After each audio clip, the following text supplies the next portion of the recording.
Los que durante la hambruna estaban todavía en la etapa intrauterina. O sea, sus madres sufrieron la restricción, por lo tanto el feto también sufrió la restricción. Después, entonces, años después, comienzan a evaluar estos niños cuando son adultos y los comparan con niños que estaban en una región cercana, pero que no sufrieron hambruna durante la etapa, para poder controlar que fuera la hambruna. Bueno. Otros modelos que han servido mucho para entender esto son los gemelos genéticamente idénticos. Entonces, si a uno le dicen que un gemelo es genéticamente idéntico, significa que a nivel de su secuencia de ADN, su genotipo es igual. Pero la experiencia de los estudios muestra que si uno tiene dos gemelos genéticamente idénticos, cuando se desarrollan y crecen, uno que esperaría desde el punto de vista de salud, que fuera muy iguales. Uno diría, pues, si el ADN es el que me determina todo, y estos tienen el mismo ADN, yo esperaría que los dos tuvieran el mismo perfil de enfermedad, ¿no? La realidad es que no. La realidad es que normalmente, pues, uno de los gemelos es más grande que el otro, por competencia, por nutrientes dentro del útero de la madre. Y comenzaron a seguir estos niños y se encontró que uno de los gemelos normalmente tiene un mayor riesgo para desarrollar enfermedad cardiovascular en la etapa adulta, mientras que el otro no. Pero son genéticamente idénticos. Entonces, uno de los postulados es que en útero, si este era más grande, pues este le tocaron más nutrientes, ¿no? Y este fue pequeño, pues le tocó menos nutrientes. Pero eso, en términos epigenéticos, ¿qué significa? Que los dos tenían, ¿qué? Ambientes diferentes. A usted le tocó más comida que el otro. Entonces, ¿eso qué va a modificar? Pues el ADN no lo va a modificar, hemos dicho que eso, a menos de que sean mutaciones por agentes genotóxicos, no va a cambiar. Por lo tanto, esto está determinando desde la etapa intrauterina un riesgo para uno. Pero hemos dicho que las cosas no acaban acá. Esos bebés nacen y tienen otro ambiente. Y si el bebé que tenía menos riesgo, resulta que en la etapa extrauterina comienza a tener comportamientos de riesgo, sedentario, come mal, pues vuelve y ocurre lo mismo, comienza a adaptarse y podría eventualmente igualar el riesgo del hermano. Entonces, para que lo vean que todo el tiempo está ocurriendo, solamente que tenemos un punto de partida y ese punto de partida es desde la misma gestación.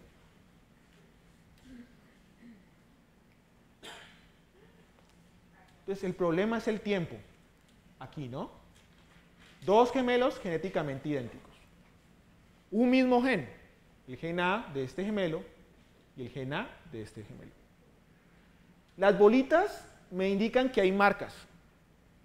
O sea que, ¿se acuerdan que yo les decía que esas marcas se comienzan a establecer desde la etapa intrauterina? Entonces es normal que hayan marcas epigenéticas. Entonces este tiene esta marca acá y este acá. Iguales, en la misma posición. Pero una vez nacen, ya uno de los gemelos tiene una marca diferente con respecto al otro, en el mismo gen. Tenemos que comparar los mismos genes. Esto se llama estocástico. ¿Qué significa? Que puede haber ocurrido de forma aleatoria. Simplemente por el azar ocurrió esa modificación. Cuando nosotros hablamos de estocástico, tenemos que tener cuidado. Tal vez es porque no entendemos qué factor fue el que indujo ese cambio. Entonces le damos ese término, estocástico, no lo entendemos. Pero resulta que luego una de las gemelas le gusta más el dulce, le gustan más los alimentos con grasa, no le gustan los vegetales, y la otra gemela como que sí sigue las indicaciones de la mamá normal, ¿no? Lo que haría una madre tratando de alimentar bien a sus hijas. Miren, si volviéramos a medir estas marcas en esta etapa, que es la adolescencia, que es otra etapa muy sensible, vemos que en este gen hay aparecieron unas nuevas marcas, ¿no? Las rojitas. Pero en este apareció otra estocástica, pero estas marcas están en sitios diferentes. Per se, estas marcas me están diciendo que el ambiente de esta gemela es diferente al de esta otra. Y si yo luego espero unos años más, cuando son adultas, jóvenes, y vuelvo y miro las marcas, encuentro que este gen tiene marcas diferentes con respecto a este otro. Entonces, estas marcas, ¿qué me podrían estar estableciendo? Básicamente, este gen A, ¿cómo se expresa? Si se expresa mucho, o se expresa poquito, o lo inactivo, no se expresa nada.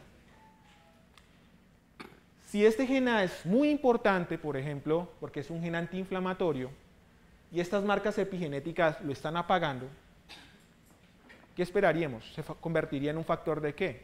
De riesgo para la enfermedad. Entonces, esto imagínenselo con un solo gen. Nosotros podemos tener entre 21.000 a 23.000 genes para proteínas.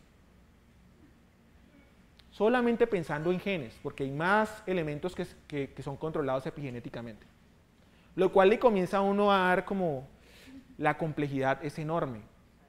Por eso tal vez antes no lográbamos entenderlo. Porque si usted mira este gen, se le están escapando otros 21.000 y pico de genes. Entonces, este concepto es fundamental porque nos está diciendo que el tiempo, los factores ambientales, hacen que estas modificaciones sean diferentes entre nosotros y evolucionen o cambien durante periodos de tiempo prolongados.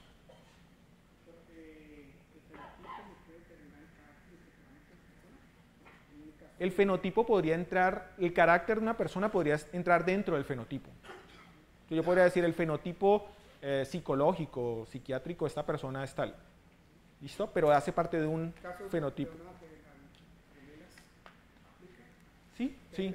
Hay muchos estudios en este momento que plantean que modificaciones epigenéticas determinan patrones de comportamiento en las personas, no solamente a nivel celular, fisiológico, sino también a nivel cognitivo.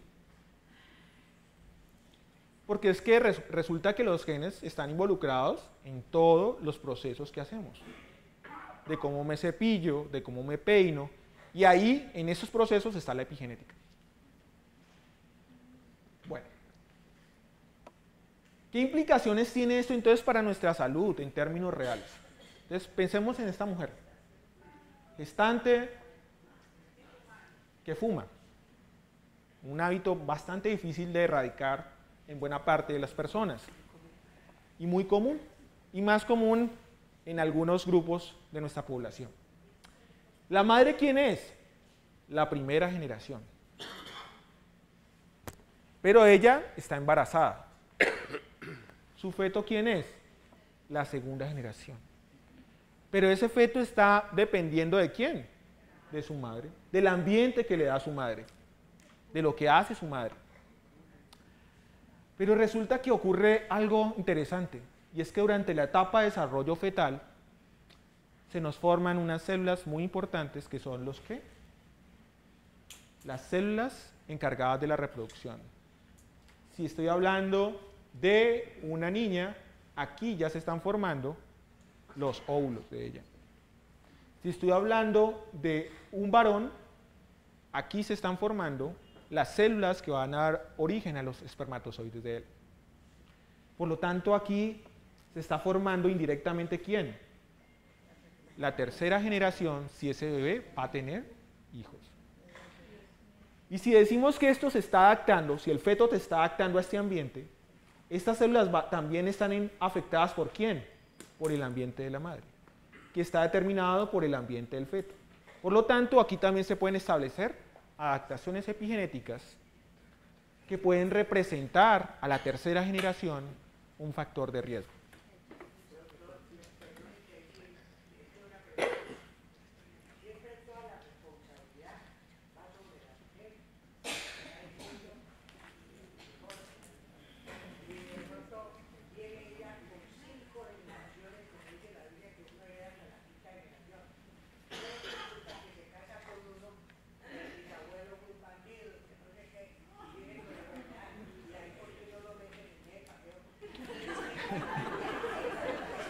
Ya vamos para allá, tranquilo, tranquilo. Ya vamos a solucionar ese problema, tranquilo. Sí. Ok, puede corresponder, y más en esta sociedad, es una sociedad machista, en la cual siempre estamos diciendo que si el niño sale con un defecto es la madre, si el niño es así es la madre. Ahorita vamos a ver que no es tan cierto. Sí. Miren esto, estudio de hace menos de 6 meses. Cogieron unos hombres, unos hombres flacos y unos hombres obesos. Les sacaron los espermatozoides y midieron unos marcadores epigenéticos. Aquí les están indicando en el dibujo dónde encontraron esos marcadores. Estos son los nombres de los genes, que para el caso no es importante describirlos. Pero lo que podemos decir es que esos marcadores epigenéticos estaban diferentes en los hombres flacos con respecto a los obesos. ¿En dónde? En los espermatozoides de ellos. Y luego entonces el estudio quería ver, bueno, ¿y si le quitamos peso a los obesos? Vamos a ver cómo lo hicieron, cirugía bariátrica. Y luego, un año después, volvieron y repitieron las mismas mediciones. ¿Qué encontraron? Las modificaciones se habían retirado. Por lo tanto, los hombres obesos tienen adaptaciones epigenéticas diferentes a los hombres flacos en sus espermatozoides. Pensemos que esos hombres van a tener hijos y que parte de estas modificaciones epigenéticas puedan ser transferidas a sus hijos. Podría ser un factor de riesgo para ellos. Por lo tanto, estaríamos diciendo de que antes de que ocurra la fecundación del óvulo, estos individuos podrían estar generándole un riesgo a sus hijos. ¿A través de qué? De que ellos tuvieron un comportamiento, un estilo de vida que afectó el epigenoma de sus espermatozoides. Pero lo interesante es que ellos dicen, esto se puede reprogramar, es reversible. Estos hombres normalmente tenían edades entre 20 y 30 años, eran jóvenes. Obviamente habría que hacer estudios en personas de menos edad o más edad si esto se comporta igual. Pero miren que ellos miraron qué genes estaban siendo afectados por estos marcadores. ¿Y cuáles se encontraron? Relacionados con la función del cerebro, especialmente con el control del apetito. Entonces uno podría imaginarse si estas adaptaciones pasaran, se transfirieran a la siguiente generación, podría uno imaginar que estaríamos afectando genes que controlan cómo nos alimentamos, con qué frecuencia nos alimentamos, cómo nos saciamos. Entonces ahí entra de que la epigenética aplica tanto para la mujer como para el hombre. Nuestros estilos de vida pueden afectar el comportamiento de estos marcadores y estos marcadores pueden inducir o generar riesgo en la siguiente generación. ¿Qué tanto se puede transferir estos marcadores? Hace una pregunta. Entonces, hasta hace 5 años la gente decía, eso no se transfiere. Eso no se transfiere. En el 2001 al 2005, 3 personas publicaron en un journal bastante reconocido. Se le vino todo el mundo encima. Esto no puede ser, esto es en ratones. Bueno, comenzaron a repetir esos experimentos. Y comenzaron a encontrar que esos marcadores en ratones, hablando solamente de ratones, podrían llegar hasta la 5ª generación. Y que después de la 5ª esos marcadores comenzaban a ser borrados. Entonces, si uno se plantea es un estilo de vida, el estilo de vida como vivimos actualmente los humanos, ¿qué tanto podría afectar las siguientes generaciones? ¿Qué tanto de las enfermedades que se están desarrollando actualmente son producto de esas adaptaciones que se generaron por nuestros abuelos, por nuestros padres, mucho antes de que naciéramos, sin tener nada que ver la secuencia de ADN que heredamos de nuestros padres? Que sí, hay secuencias que pueden favorecer ciertas enfermedades, las hay, pero para la gran mayoría de enfermedades que conocemos, no se conocen esas secuencias. Muy probablemente corresponden a adaptaciones epigenéticas que ocurrieron antes de que naciéramos. Lo interesante de este concepto es que este concepto epigenético une ¿qué? Las ciencias sociales y biológicas. El ser humano es un ser enteramente social, no está aislado. Nos relacionamos con pares. Esos pares influencian cómo nos comportamos. Y esos comportamientos corresponden a estilos de vida. ¿Y corresponden a qué? A un factor ambiental, que puede modificar nuestros marcadores epigenéticos. Entonces miren esta gráfica, muy interesante. Si este es el riesgo de que yo tenga una enfermedad, y estoy hablando de que aquí comenzó mi vida, aquí comenzó, por ejemplo, se ocurrió la fertilización del óvulo, y el ambiente no era propicio en ese momento durante el desarrollo del embarazo, se van a establecer unos marcadores, ¿no?, epigenéticos. Y esos marcadores epigenéticos van a generar que el riesgo para ciertas enfermedades sea como mayor desde el mismo momento en que se está formando las células. Y cuando yo nazco, ese perfil de riesgo lo alimento a través de ¿qué? De mi estilo de vida. Si yo me comporto bien, hago ejercicio, sigo estilos de vida saludable, pues lo más probable es que esta trayectoria de riesgo que pase se atenúe. Pero aún así tengo un riesgo. Todos tenemos un riesgo para alguna enfermedad. No lo sabemos, pero lo tenemos. Normalmente ustedes que saben cuando a uno le hacen prevención y promoción de la enfermedad. Entonces le dicen a uno, comienzas a hacer los chequeos después de tal edad. Normalmente después de los 40, 35. Si pensamos en los mecanismos epigenéticos, cuando uno ya se hace esos chequeos para ver si tiene algún riesgo para alguna enfermedad, se le está subiendo la presión, tiene un poquito elevada la glucosa, entonces podemos intervenir. Eso ocurre tardíamente cuando somos adultos. Cuando el riesgo, ¿cómo es? Alto. Cuando la plasticidad de nuestro epigenoma, ¿cómo es? Bajo. Por lo tanto, eso puede de alguna manera explicar por qué las intervenciones en esta etapa de la vida tienen efectos como limitados. Normalmente la mayoría de los pacientes pues no se curan. Sí, se les atenúa el desarrollo de la enfermedad, pero se vuelve crónico. Sin embargo, si yo tuve un buen ambiente, me adapté a ese ambiente adecuadamente desde acá, mi trayectoria de riesgo para estas enfermedades, especialmente las crónicas, ¿cómo va a ser? Bajo. Por lo tanto, ¿qué es más fácil? ¿Intervenir acá o intervenir aquí? Por eso algo muy interesante es que siempre decimos que los niños son el futuro. Son el futuro y el presente.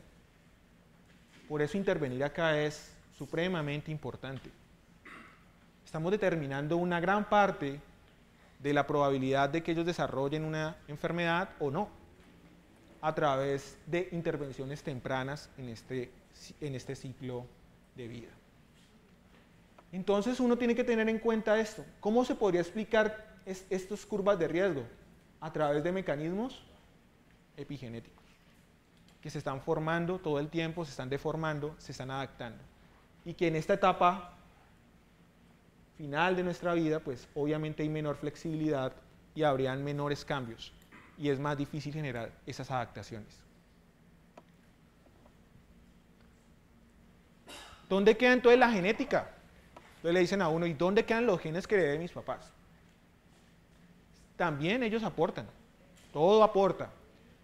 Miren, ese sería el efecto, es un riesgo. Si estos fueron los genes que yo heredé, ¿no?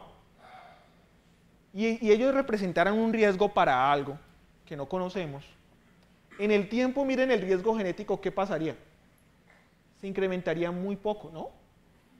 ¿De qué dependería este riesgo que se incrementara? ¿Cuál es este? Exacto. Entonces, si yo tengo una buena herencia genética, unos buenos genes que heredé, y resulta que me comporto de forma desordenada, pues no me cuido, pues de nada me sirve, ¿no? Finalmente el riesgo se va a incrementar porque el factor ambiental está jugando allí su factor. ¿Y qué ocurre con los efectos del desarrollo prenatal y postnatal? Estos están acá. Estos también están aportando. Aquí, ¿quién está principalmente? Las adaptaciones de tipo epigenético. Entonces estamos jugando con 3 elementos. El genotipo, el epigenotipo, formado a través de ¿quién? Del ambiente, durante un tiempo prolongado, una exposición prolongada, un comportamiento crónico. Entonces, por eso no podemos dejar de lado los genes que tenemos. Y ya para cerrar, es para que veamos la complejidad. Yo les había dicho que tenemos más o menos 21.000 y pico de genes. La gente no se pone de acuerdo. Algunos dicen hay 21.000, otros dicen hay 23.000. Cuando comenzó el genoma humano a ser secuenciado, esperábamos alrededor de 50.000. Y luego la cifra comenzó a caer. Y caiga. Entonces nos hemos estabilizado en este promedio, más o menos. Pero hay otros pero estos son genes ¿para qué? Para proteínas. Las que nos forman la célula, las que cumplen la mayoría de las funciones fisiológicas. Pero hay otro gran número de genes que no forman proteínas, que son estos. Más o menos si sumamos 58.000 más 7.000, 65.000, 66.000 más 3.000, 70.000, redondeando. O sea, tenemos 70.000 más 21.000, 91.000. Una sola célula de nuestro cuerpo tiene toda esta información, todos estos genes, todas estas estructuras. Nuestras células no usan todo al mismo tiempo, ¿no? Usan unas de esas, preferencialmente de acuerdo a su función. En cada una de ellas hay la posibilidad de que se puedan establecer marcadores epigenéticos. Y que esos marcadores regulen qué tanto se me expresan estas proteínas, qué tanto se me expresan estos otros genes. Entonces, por eso, la complejidad de entender el epigenoma es de un tamaño mayúsculo, muy grande. Hasta el momento conocemos alrededor del 30% de los genes que codifican para proteínas, conocemos su función. De estos 21.000, 30% conocemos su función. El resto le conocemos el nombre, porque lo encontramos y decimos, es un gen, colóquele el nombre. Luego búsquele la función. Es un trabajo más duro. Entonces vamos poco a poco. Por eso cuando se tenía la secuencia del ADN, ahorita es, ¿y ahora qué hacemos con tanta información? ¿Cómo entendemos esa información? Le han llamado algo así como hackear el código divino. Es hackearle el código a Dios. El código está en el ADN. Y como todo tiene unas implicaciones terapéuticas y comerciales, pues entonces las empresas farmacéuticas han visto en esto una mina de oro. Porque si me dicen, el ambiente determina su epigenotipo. Su epigenotipo, o sus marcas epigenéticas, pueden determinar el riesgo para una enfermedad o no. Entonces, yo me podría plantear, ¿y qué tal si yo desarrollo fármacos que puedan modificar el epigenotipo? Si yo consumo un fármaco, estoy modificando el ambiente, ¿no? De mi cuerpo, de mis células. Entonces, el concepto básico se puede aplicar de manera biológica. Y miren lo que se estaba invirtiendo en el 2011 en drogas que tenían como blanco la epigenética. 800 millones de dólares. 2013, 1.000 millones de dólares. Proyectado el 2017, 8.000 millones de dólares. O sea que muy probablemente en 10, 15 años estemos frente a una gran cantidad de drogas cuyo blanco va a ser modificar esas adaptaciones epigenéticas que tenemos. Pero antes de uno poder modificar algo, ¿qué tiene que hacer? Conocerlo. Lo que preguntaba por acá una participante, ¿qué es un marcador epigenético, no? Pues si tenemos tantos posibles blancos, pues tengo que saber cuál es el marcador que tengo que estudiar para saber si esto tiene efecto. Me pueden dar una droga y decir, esto modifica su epigenoma. Sí, ¿qué parte de mi epigenoma? Son miles de sitios que pueden ser modificados. ¿Cómo me va a asegurar usted que eso de forma específica y que me va a cambiar esto? Entonces, eso muy probablemente en los próximos años vamos a asistir a toda una serie de medicamentos y desarrollos que van a tener como blanco el desarrollo de fármacos moduladores de la epigenética. Entonces, estamos acá. todavía nos falta profundizar y entender una gran parte de los mecanismos epigenéticos, cómo funcionan, cómo se unen con el ambiente y cómo se unen con la herencia genética de lo que hemos heredado de nuestros padres. Bueno, muchas gracias.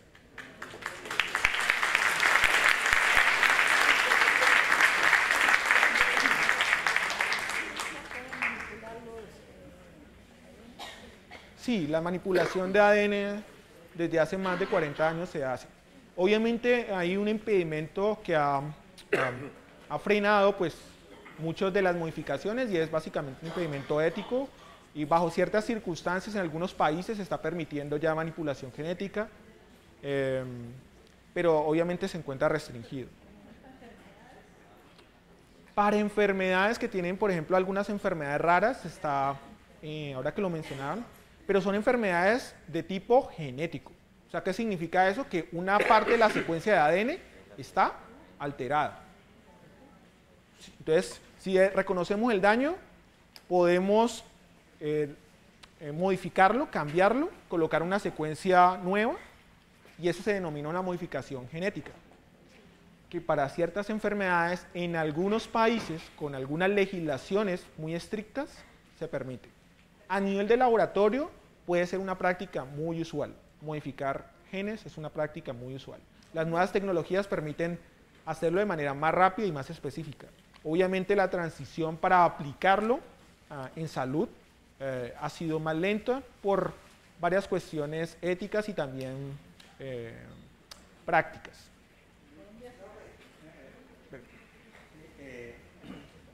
Lo que usted dice con el tiempo, digamos, va disminuyendo la plasticidad y va aumentando los efectos perjudiciales por el estilo de vida. Uno puede pensar de que debe haber un rango de edad ideal para tener hijos. O sea, es decir, que en la medida que la persona tenga los hijos a más edad, puede haber disminución de la plasticidad y también aumento de los efectos perjudiciales. Además que también hay una época también de maduración, ¿no? O sea, Bueno, eso tiene muchas cosas relativas. Por ejemplo, pensemos en un adolescente. Un adolescente o una persona de 18, 21 años que no se ha ubicado, que rumbea, toma alcohol, fuma, es joven, ¿no?